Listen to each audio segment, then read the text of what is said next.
Parapsychology বা অতিপ্রাকৃতিক মনোবিজ্ঞান হজরত সুলাইমান আলাইহিসসালামের যুগ থেকে শুরু করে বর্তমানে এখন পর্যন্ত বিশ্বের বিভিন্ন প্রান্তে আমরা প্যারানর্মাল ঘটনা নিয়ে বিভিন্ন রূপকথা, উপকথা, গল্প, সাহিত্য, বিভিন্ন রিচুয়ালগুলো দেখে থাকি কিংবা পেয়ে থাকি।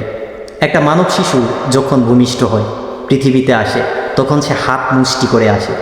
সে আসে নিষ্পাপ অবস্থায়, আশরাফুল মাকলুকাত বা সৃষ্টির সেরা জীব রূপে। বিভিন্ন ধর্মের মানুষজন শিশুদেরকে নিষ্পাপ বলে উল্লেখ করেছে।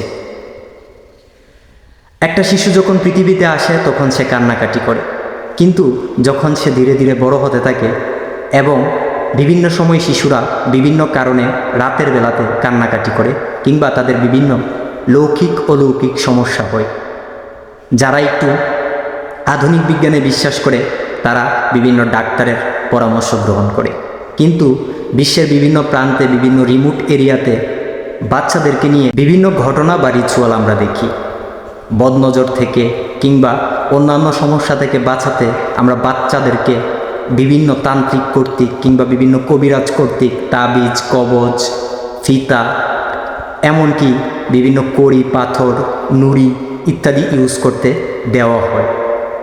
তারা বিভিন্ন ধরনের নকশা ইউজ করে বাচ্চাদেরকে দেওয়ার জন্য। এমনকি তাদের এই সকল বিষয়গুলোকে অনেক মানুষজন বিশ্বাস করে, কেউ আবার বিশ্বাস করে না। তবে প্রাগৈতিহাসিক যুগ থেকে শুরু করে এখন পর্যন্ত এদের বিশাল একটা প্রভাব কিন্তু বিশ্বজুড়ে রয়েছে। শয়তান চায় প্রতিটা নিষ্পাপ শিশু তারা নিষ্পাপ না থাকুক।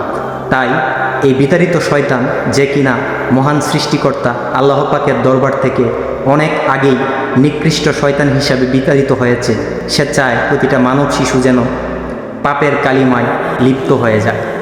তাই সে ভূমিষ্ঠ হওয়ার প্রথম দিন থেকেই তার যে ওয়াসওয়াসা কিংবা শয়তানি সে শুরু করে দেয়।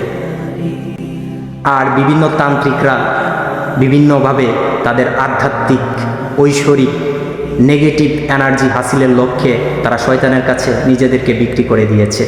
হজরত সুলাইমান আলাইহিসসালামের সময় প্রচুর পরিমাণে জাদুবিদ্যা, ব্ল্যাক ম্যাজিক এর ঘটনাগুলো প্রচলিত ছিল, কিন্তু তিনি দায়িত্ব পাওয়ার পর এই সমস্ত জিনদেরকে একত্রিত করে ওই সমস্ত কিতাবাদি বিষয়সমূহ বা জ্ঞানসমূহ তিনি বিনষ্ট করেছিলেন, যা মানবজাতিকে কুফুরির দিকে নিয়ে যায়।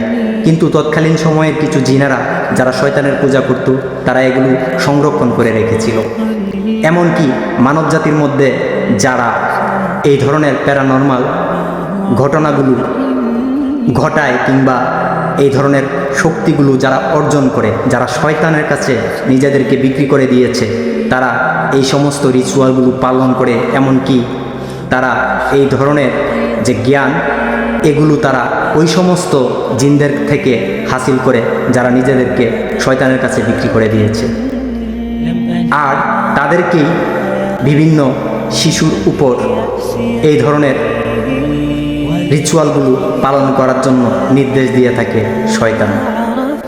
সুতরাং বিভিন্ন ধর্মে এই সমস্ত কুসংস্কার কিংবা এই সমস্ত প্যারানর্মাল রিচুয়ালকে নিষিদ্ধ করা হয়েছে। বিশেষ করে আমাদের ইসলাম ধর্মে এই ধরনের তাবিজ, কবজ, বিভিন্ন রিচুয়াল কিংবা বিভিন্ন নকশা যা ইউজ করা হয় শিশুদের ভালোর জন্য, তা একদম কুফরি বলে উল্লেখ করা হয়েছে। আপনার নিজের শিশুকে হেফাজতে রাখুন। ভালো থাকবেন।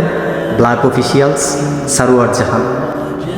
মনে রাখবেন, আল্লাহর শক্তি সবচেয়ে বড় শক্তি। আর আপনার যদি এই ধরনের প্যারানর্মাল ঘটনাতে বিশ্বাস কিংবা অবিশ্বাস থেকে থাকে, তাহলে এটা একান্ত আপনার ব্যক্তিগত ব্যাপার। আপনি যদি এই ধরনের ঘটনার সম্মুখীন হন, তাহলে আপনি ভালো একজন রাখি কিংবা যিনি বিভিন্ন ধর্মীয় পজিটিভ দিকগুলো অনুসরণ করে বিভিন্ন রিচুয়াল করে তাদের শরণাপন্ন হন। অযথা শয়তানের শক্তিকে প্রাধান্য দিবেন না। ভালো থাকবেন। ব্ল্যাক অফিসিয়ালসের সাথে।